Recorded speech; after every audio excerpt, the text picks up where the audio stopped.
కొణిదెల పవన్ కళ్యాణ్ అనే నేను శాసనసభ సభ్యుడిగా ఎన్నికైనందున శాసనం ద్వారా నిర్మితమైన భారత రాజ్యాంగం పట్ల నిజమైన విశ్వాసం, విధేయత చూపుతానని, భారతదేశ సార్వభౌమాధికారాన్ని, సమగ్రతను కాపాడుతానని, నేను స్వీకరించబోయే కర్తవ్యాన్ని శ్రద్ధాశక్తులతో నిర్వహిస్తానని దైవ సాక్షిగా ప్రమాణం చేస్తాను.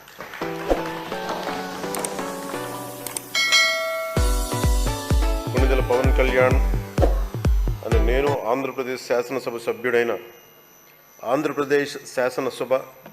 సభ్యుడైన కొణిదెల పవన్ కళ్యాణ్ అని నేను సభా నియమాలకు కట్టుబడి ఉంటానని, వాటిని అనుసరిస్తానని, సభా మర్యాదలను పాటిస్తానని, సాంప్రదాయాలను గౌరవిస్తానని దైవ సాక్షిగా ప్రమాణం చేస్తాను.